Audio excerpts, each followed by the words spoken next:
Guys, does anybody know how to do break-even analysis? I was in Jim's class last semester and I forgot how to do it. Does anybody know? Tim, relax. It's okay. Ashley, Vinny, Nick, and I have put together a little presentation for you. Just take a seat. We'll explain it all. Relax. Well, Tim, like I told you 1 minute ago when you were frantically running in here, we have developed a nice PowerPoint presentation for you, so I hope you just sit back, relax, and understand what it is to make a break-even analysis.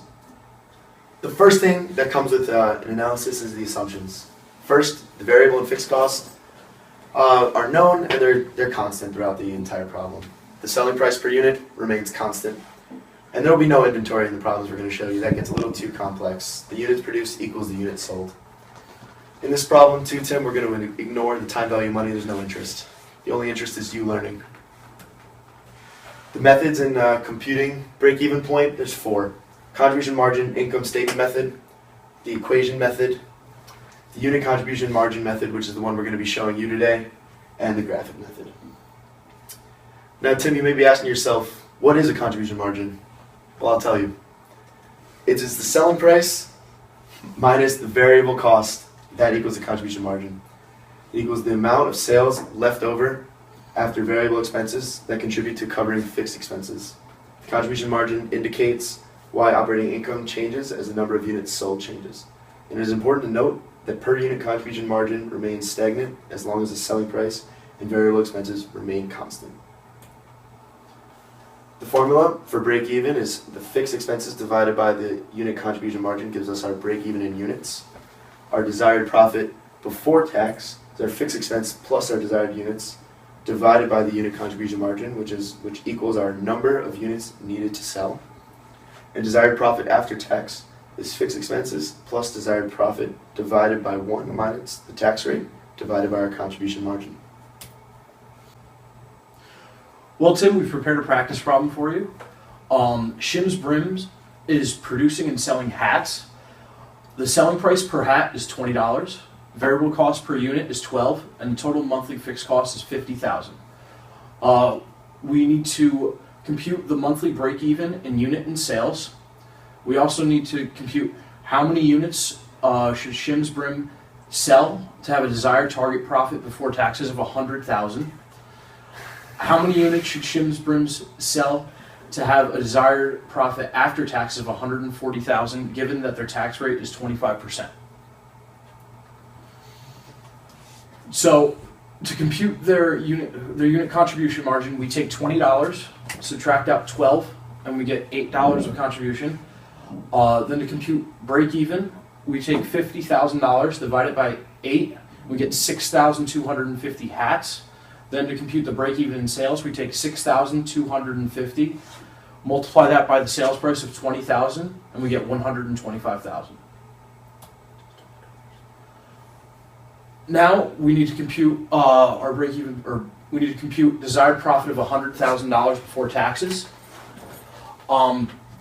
We take $50,000 of fixed costs. We add in our desired profit of $100,000, divide that by $8, and we get 18,750 hats. Now to compute it in sales, we take 18,750, multiply that by $20, and we get $375,000.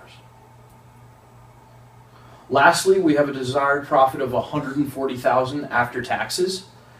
So we are going to take our $50,000 of fixed costs, add in our $140,000 target profit, then divide by 1 minus the tax rate of 0.25,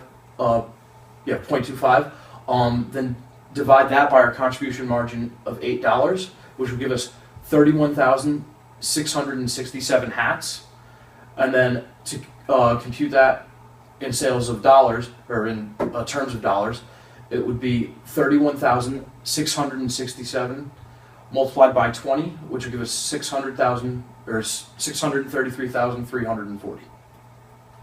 Okay, Tim. Now, if you want to do multiple products, you have to apply all the same assumptions, but you also have to use sale mix, and that remains constant. So, the formulas for a multiple product, the break even in total units is fixed cost divided by contribution margin of product A times the sale mix plus contribution margin of product B times the sale mix, which is known as the weighted average cost contribution margin. And to allocate each unit, you do the total break even in units times sale mix of product A, and total break even in units times sale mix of product B. And then to get your desired profit after tax, you do fixed cost plus desired profit divided by 1 minus the tax rate divided by the weighted average cost contribution margin to get your total sales for desired profit after tax. And you allocate by product. Okay. Okay, so we also set up a practice problem for you dealing with multiple products and a sales mix. First, we need to calculate the break even in units and in sales dollars.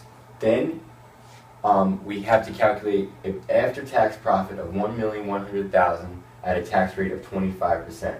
This is the information given to us by Shims Brims. Okay. So first, to get our break even in units, we're going to start out the same way we did with the previous problems with our fixed costs. Then we need to divide by what is now known as our weighted average cost contribution margin.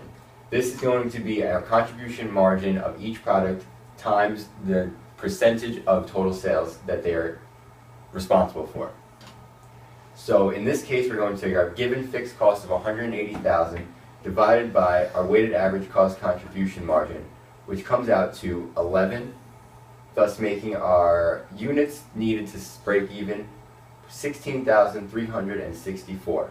Now, as Ashley described before, we have to allocate this between the now two products we have, giving us 12,273 for product A, making up 75% of sales, and 4,091 of product B, giving us 25% of sales.